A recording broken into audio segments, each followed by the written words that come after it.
Jemaat yang dikasihi Tuhan, marilah kita sujud menyembah, berlutut di hadapan Tuhan yang menjadikan kita.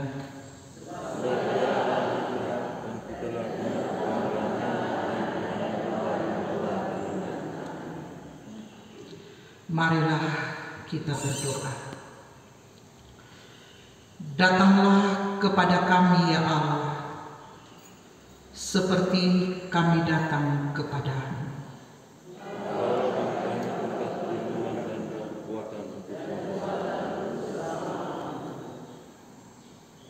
Engkaulah Tuhan kami, yang selalu memperhatikan setiap keberadaan hidup kami. Engkau Maha Kuasa, daripada mula selalu datang pemulihan atas kehidupan kami yang seringkali penuh dengan beban berat. Engkau Allah yang sungguh luar biasa, tak pernah kami ditinggalkan dan dibiarkan sedetik pun. Selalu datang menghampiri kami dan mau memberikan kepada kami pertolongan.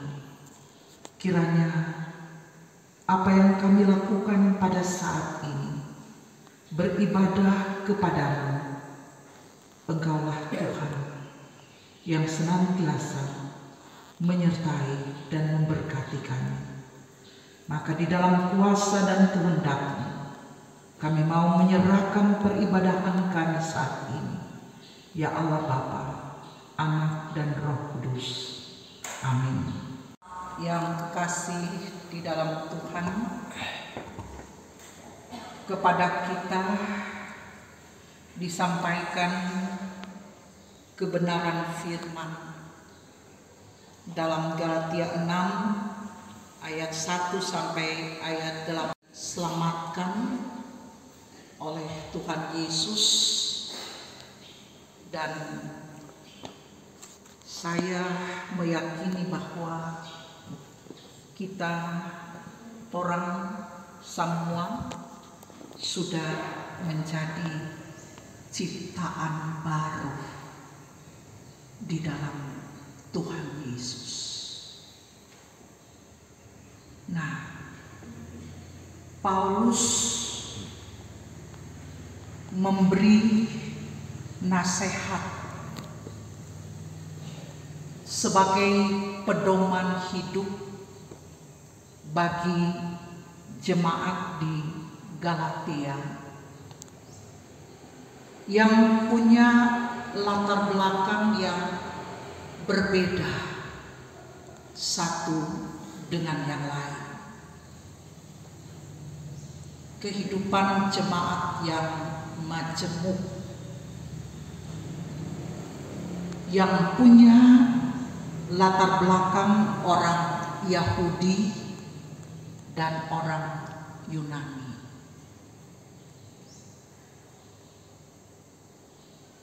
Sekalipun jemaat Galatia ini adalah pengikut Tuhan Yesus, seringkali di antara mereka nampak kehidupan yang mau menang sendiri,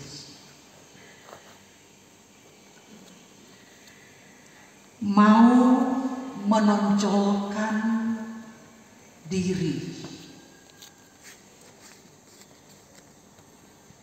Hal ini tidak bisa dibiarkan, karena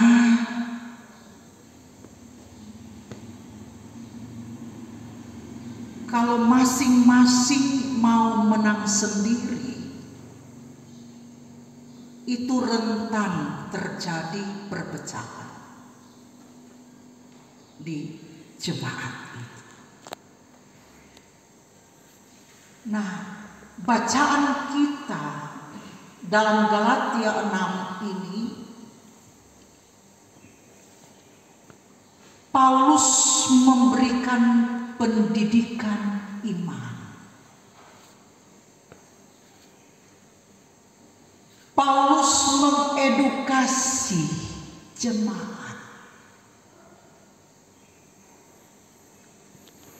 Bagaimana sebenarnya hidup sebagai orang Kristen?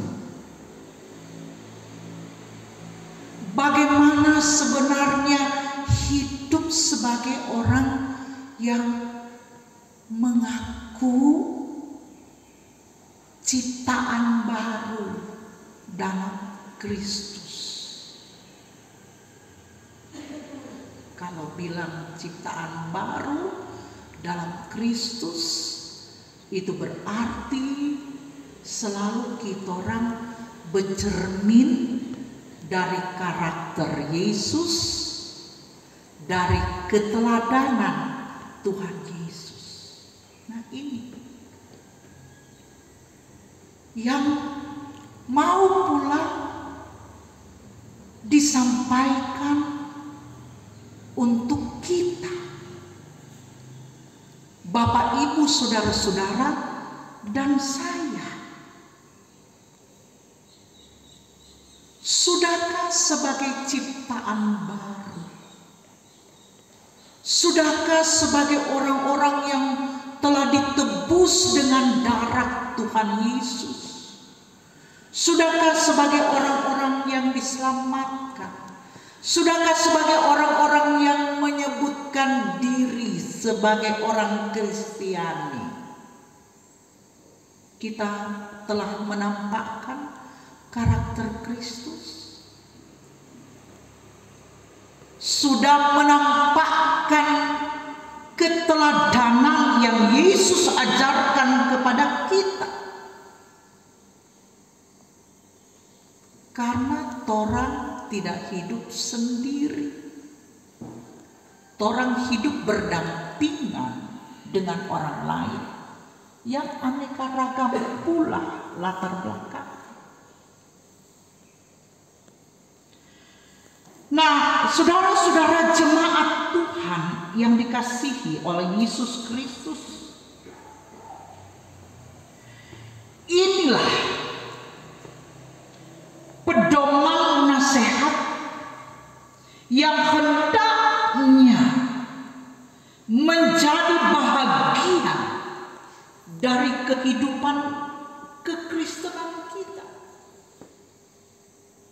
Yang pertama, Paulus katakan dalam firman ini, kalau seorang kedapatan melakukan pelanggaran, maka kamu yang rohani harus memimpin orang itu ke jalan yang benar dalam roh lemah lembut, sambil menjaga dirimu sendiri supaya kamu juga jangan kena pencobaan. Artinya apa? Saudara-saudaraku, kalau kita orang lihat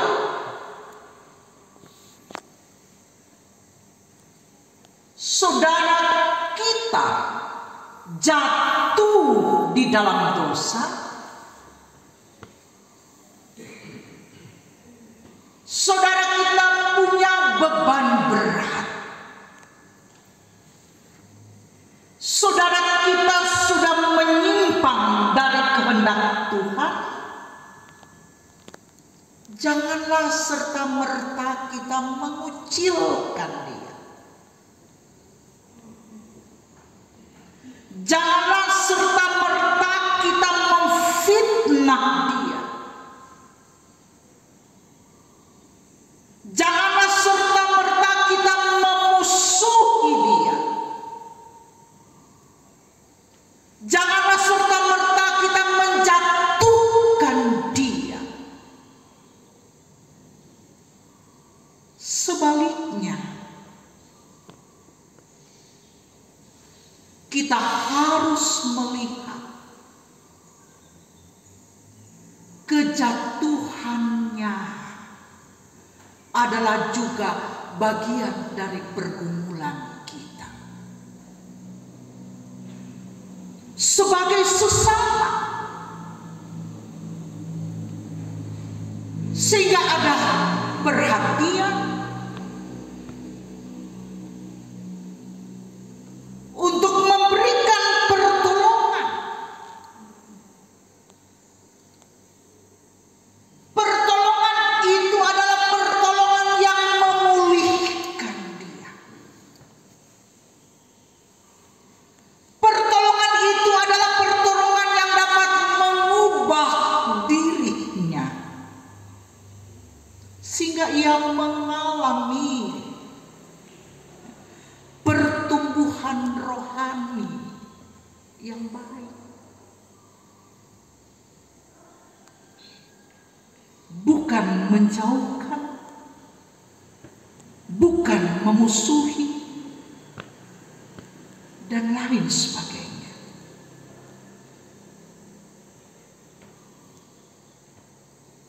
Tentunya tindakan memberi pertolongan itu tidak diikuti dengan motif-motif mencari keuntungan diri sendiri.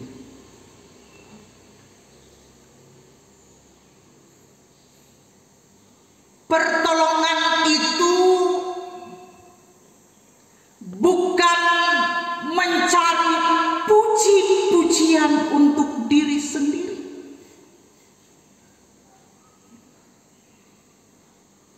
melainkan itulah pola hidup yang diajarkan oleh Tuhan Yesus kepada kita, orang percaya. Itulah yang diajarkan oleh Yesus sebagai guru agung kita.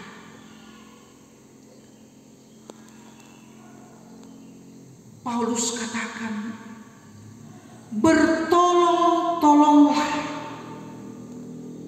dan jangan sesat.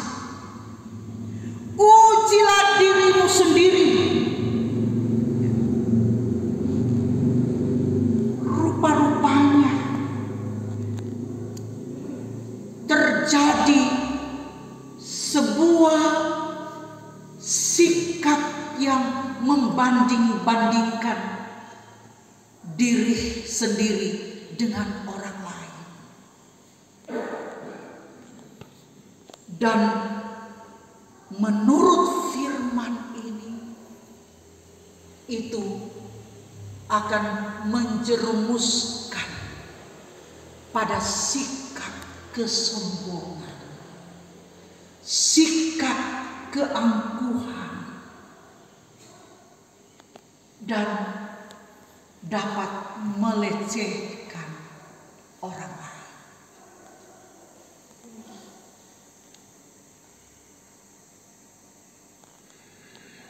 Firman ini mengatakan bahwa di hadapan manusia kita dapat menutup dengan rapi segala pelanggaran dosa kita.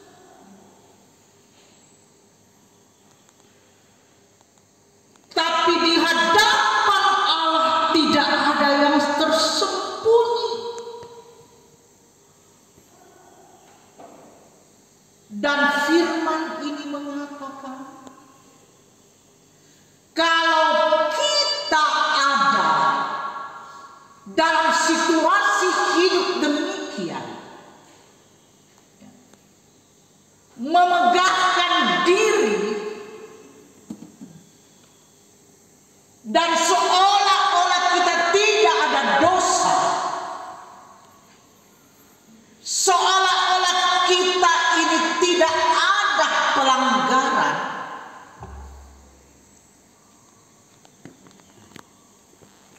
itu berarti kita sedang mempermainkan Tuhan Allah.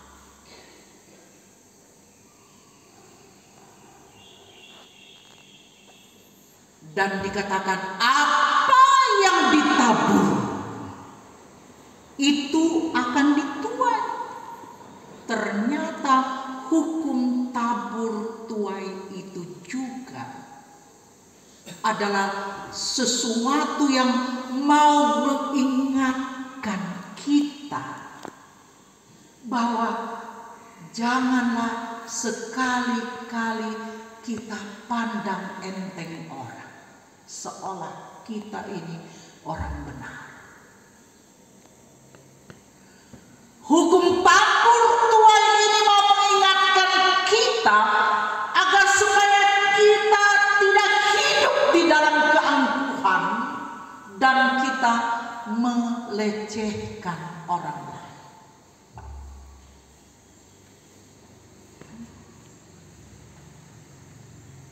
Dan Paulus katakan, jangan jemu-jemu berbuat baik. Ini juga adalah bagian dari pola kehidupan orang yang hidup di dalam Kristus. Jangan lelah berbuat baik. Jangan pastiu berbuat baik. Jangan kehilangan semangat untuk berbuat baik sekalipun kita ada dalam tekanan-tekanan.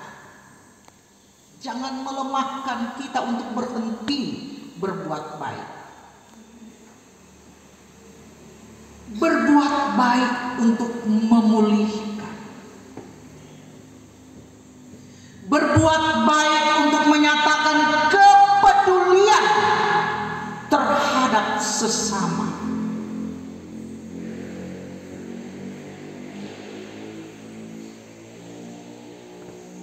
Berbuat baik adalah buah-buah kehidupan orang yang hidup sebagai ciptaan baru.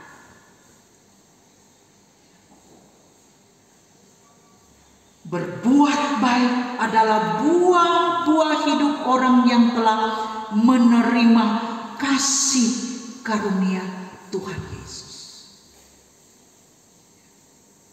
Dan ini yang mau disampaikan bagi orang semua yang hidup di dalam Tuhan. Karena itu bijak-bijaklah kita. Jalani hidup yang dianugerahkan oleh Tuhan. Marilah kita saling memberkati satu dengan yang lain. Marilah kita saling menasehati satu dengan yang lain. Marilah kita saling menguatkan, saling menopang satu yang lain. Bukan saling menggigit. Bukan saling menjatuhkan.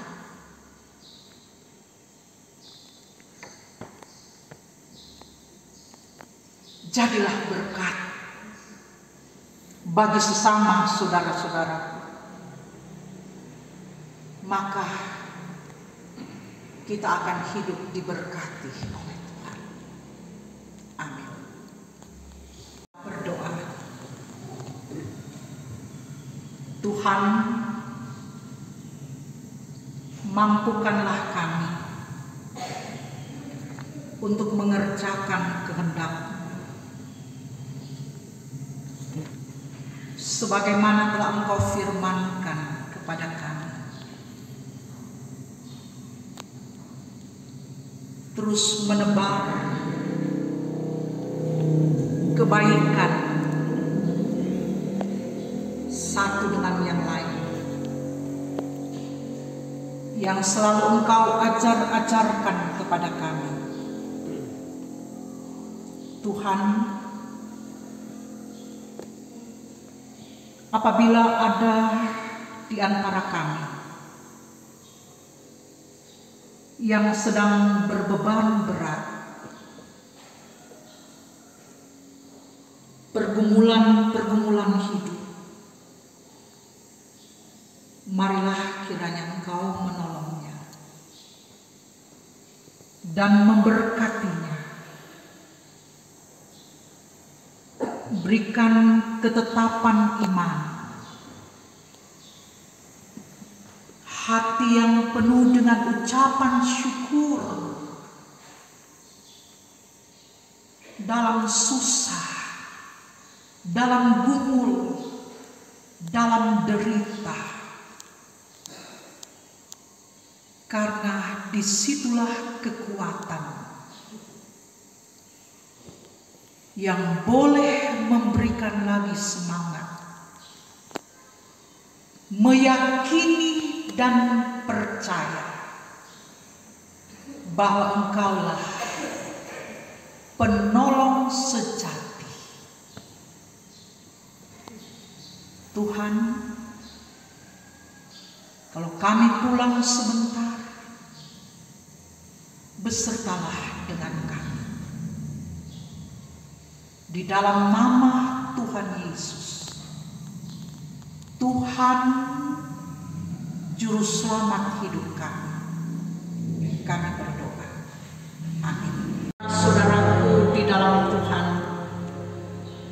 pergilah dengan selamat dan hiduplah di dalam berkat Tuhan.